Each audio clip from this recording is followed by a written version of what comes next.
What teen comedy was released on this day back in the 80s that still stands the test of time, but is more memorably recalled for one scene in particular? I'm going to tell you about that on this day in history. Plus, I've got a free pick in a moment. Plus, I'm going to talk about who's hot at the site. And yes, guys, that would be me. But first, on a serious note, in Sunday's video report, I noted that for the first time in 14 some years, we actually had a problem with PayPal transactions over the past 48 hours. But I'm very happy to report that the programmers have, I believe, found that little needle in the haystack, and they are 99.9% sure they have solved the issue. However, today, the programmers and the customer service staff, they are monitoring every single transaction to make sure that everything is going through smoothly, but I don't think you will experience any problems, which you never had until the past 48 hours. And again, even in the past 48 hours, every single one of you, we made sure that manually the service was added to your accounts, because that's what we are all about, making sure that you, the customer, are always satisfied and your selections and your purchases are fulfilled accurately and in a timely fashion. So I apologize for any inconvenience. Again, first time there was a problem in 14 some years, but that's still not acceptable as far as I'm concerned. But problem has been rectified, and it should be smooth sailing from this point forward. So let's talk about the hottest guy at the site, and again, that would be me. I completed another 3-0 weekend sweep yesterday with another 20-dime raise the bar winner, following the success of Friday's winner with the Red Sox on the run line, the Saturday winner with the Yankees on the run line. And I got to be honest with you, yesterday I toyed with taking the Oakland A's on the run line, taking them at plus money at the LA Angels. But even though they had been 5-0 in Trevor Cahill's start since he came off the disabled list in early July, I just didn't feel that confident. And you know, earlier in the week, Wednesday in fact, I had done something similar when I had backed the Boston Red Sox in a situation where I could have taken them on the money line, and instead I decided to take them at plus money on the run line. But in yesterday's game, even though when the A's opened initially on the money line they were minus 115 and then they quickly went up to 125, I knew that some of you would probably have to pay a little more on the money line. But I just didn't feel that good about Cahill turning in a 6 straight strong performance. Well, as it turned out, he only lasted 4 2/3 innings, and as a result, the A's bullpen, already taxed over the past few games, was taxed a little further yesterday. The Angels cut the deficit, made it a 1-run game. Well, the A's won 8-7. We picked up the money line win, but if I had been greedy in this particular instance, we would have all lost. Instead, I win, you win. We sweep the weekend card, and I'm coming right back with another Raise the Bar 20-dime release, a road mismatch winner. 20-dime Raise the Bar winner number 13 out of 17 since 3 Fridays ago, as I go for winning day number 31 out of 45 overall. And just like all the other 20-dime plays, you get it for half price by using coupon code RAISE, R-A-I-S-E. Now, before I get to your complimentary play, let's talk a little history. What film am I talking about? That would be Fast Times at Ridgemont High. Debuted on this date, August 31st in 1982. Of course, a classic, really, any way you slice it, written by Cameron Crowe. Limited release by Universal Studios, only 498 theaters in its opening weekend. It earned $2.5 million. The following week, they released it to about 790-some theaters. But you know, in 1982, it only finished 29th in the overall box office race. A domestic haul of $27.1 million, an overall worldwide haul of $50 million. That year, the number one film, think about it, number one film, 1982, E.T. Yes, E.T. Call Home. You remember that. Number 2 film, Tootsie. Yes, Tootsie, $177 million. Number 3 film, Officer and a Gentleman, $129 million, followed quickly by Rocky III, $124. And then the number 5 film that year, Porky's.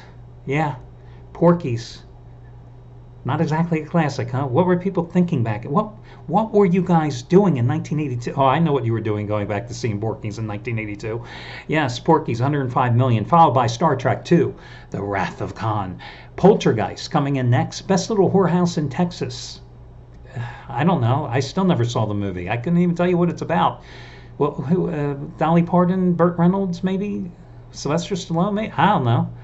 Then the movie Annie. Mm-mm-mm. And then number 11, The Verdict. Great film with Paul Newman. Great film there. In the sports, oh, by the way, and of course, what do we all, or what do most people remember? I know why you watch Fast Times at Ridgemont High. For the jokes, for Jeff Spicoli, for all the great context in the film, and really, you really watch it to just wear out the DVD. And in the old days when you had a VCR, you probably wore out the tape for the VHS tapes just to see Phoebe Cates get out of the pool nonstop in the fantasy sequence. Yeah, I know. You can't lie to me.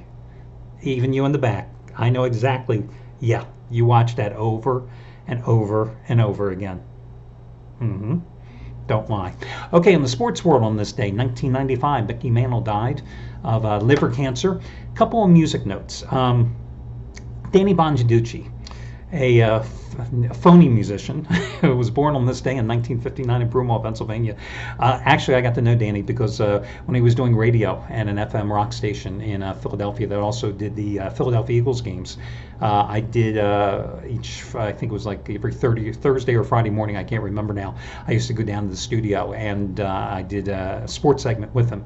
We talked about the Eagles, we talked about handicapping. He was very much into sports and he was very much into gambling as well, talking about it. So we do an in-house segment. It was actually like a 15-20 minute segment where they would do a whole video production they would put on the website to drive traffic there, and then we do a live section on the radio too. So I'd get to hang out with him for about an hour every once a week, and he was a great guy. I mean, really a fun guy. A really cool guy to hang out with, I got to tell you. Then in terms of a real musician, one of my favorites, in fact, and I have a wide musical tastes in terms of the genres of music I like, but one of my favorites has always been Dan Fogelberg. Born on this day in 1951 in Peoria, Illinois, where his mother was a classically trained pianist. His father was a teacher and the band director at the Peoria Woodruff High and Pekin High School there. Of course, Dan Fogelberg wrote one of his hit songs, Run for the Roses, Leader of the Band, in honor of his father. And of course, if you're in Peoria, they renamed Abington Street in the city's East Bluff neighborhood Fogelberg Parkway, because that is the street that runs along the side of Woodruff High School, which is, of course, again, where Fogelberg went to high school, where his father was a teacher. And it continues along to intersect with a couple of roads, Prospect and Fry.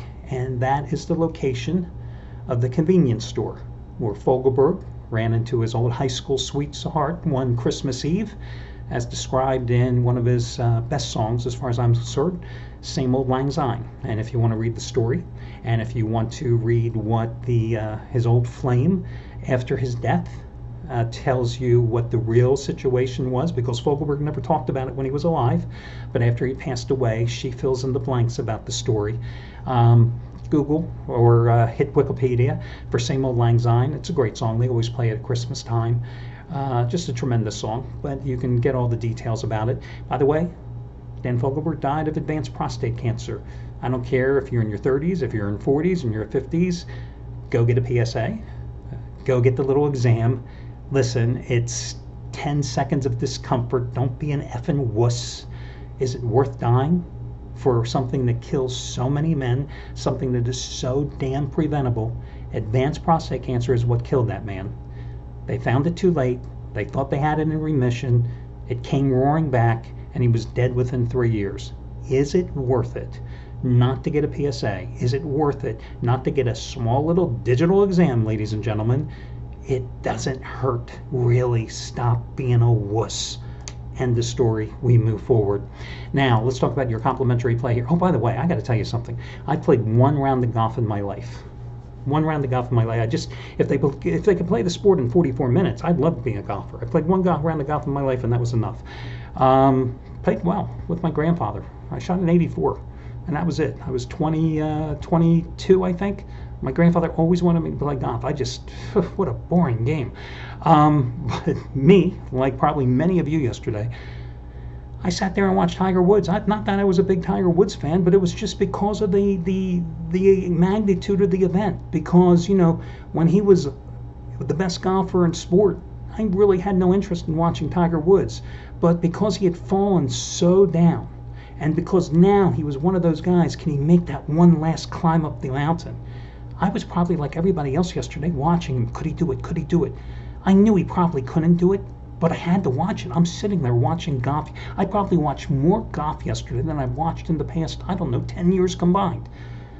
It's because again, it was like man's epic struggle. Can he do it? That's the beauty of sports. Facing adversity. Can you overcome it? That's what I got into being a sports writer for, to write and to cover those type of events. It wasn't about drug trials. It wasn't about who's cheating on who. It wasn't about Title X. It's the legalities and all the BS crap that you have to put up with nowadays. I'm glad I'm not anymore. Okay, let's talk about your complimentary play. I'm going to go with the San Diego Padres as the slight home dog here against the LA Angels. Clayton Richard and Andrew Heaney are your starters. Andrew Heaney is another one of those guys. You have to take a look at his home road splits, much like Clayton Richard. Andrew Heaney this year for the Angels, 2.90 earned run average and a 7-2 record and 11 home starts. Well, he ain't pitching in Anaheim tonight. He's pitching at Petco Park. On the road, 10 road starts this season, 0-5 with a 5.30 earned run average. On the other hand, you look at Clayton Richard. At home, 10 road starts, 3.76 earned run average. Outside of Petco Park, which is known for being a pitcher's park, 6.28 earned run average and 14 road starts. Same thing last year. He sucked on the road as well.